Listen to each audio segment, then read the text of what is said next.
तर पुढे प्रभुपाद म्हणतायत, गोविंददासी ने अपना हाथ उठाया। आपने कहा कि कृष्ण भावनामृत प्राप्त व्यक्ति यह शरीर छोड़ने के बाद उच्च लोक को जाता है। प्रभुपाद, नहीं, यदि तुमने कृष्ण भावनामृत में पूर्णता प्राप्त कर ली है तो यह शरीर त्यागने के बाद तुम सीधे कृष्ण के पास जाओगे।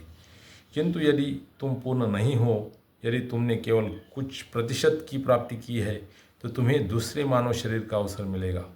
किंतु जिसने समझ लिया है कि कृष्ण क्या है, कृष्ण अवतरित कैसे होते, कृष्ण लीला कैसे करते, वह फिर मृत्युलोक में नहीं पैदा होता।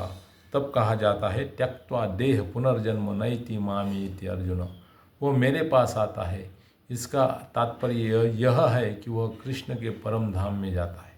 या ठिकाणी 3 गोष्टी प्रभुपाद सांगतायत की त्या माताने प्रश्न विचारला की ज्याने कृष्ण भावना स्वीकारली तो भगवंताच्या धामात जातो, हे खरं आहे का? तर प्रभुपाद सांगतायत की जर पूर्णता प्राप्त केली तर तो भगवंताच्या धामात जाऊ शकतो, पण त्यांनी ज्या सुरुवात केलेली आहे किंवा काही पर्सेंटेज भक्ती केलेली आहे, म्हणजे अजून त्यांनी पूर्णता प्राप्त केली नाही, तर त्याला पुन्हा मानव शरीर मिळून पुन्हा मनुष्य शरीर त्याची भक्ती कंटिन्यू होऊ शकते।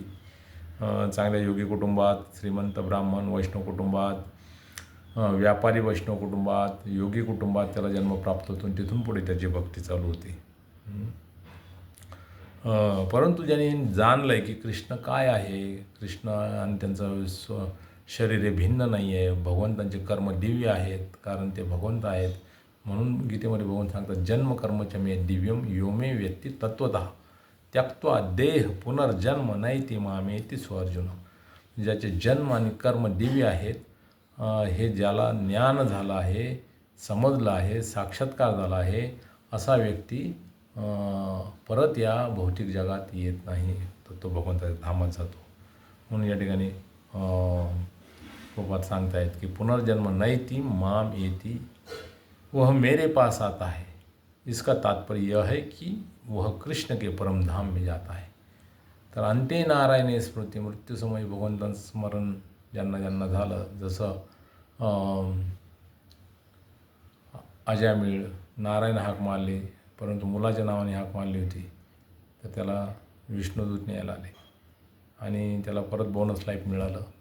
मग पुन्हा तो हरिद्वारला गेला आणि त्या ठिकाणी त्याने गंभीररित्या भक्ती केली आणि मृत्यूसमयी तेच 4 विष्णुदूत त्याला नेण्यासाठी आले आणि भगवत धामात घेऊन गेले।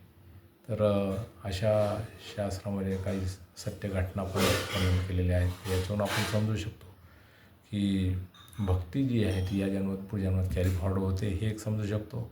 दुसरं की पूर्ण जर त्याला ज्ञान झालं तर भगवत धामात जाऊ शकतो आणि मृत्यूसमयी भगवंताचं स्मरण होणं किती महत्त्वाचं आहे, किती लाभदायक आहे, हे पण आपण समजू शकतो। हरे कृष्णा, धन्यवाद।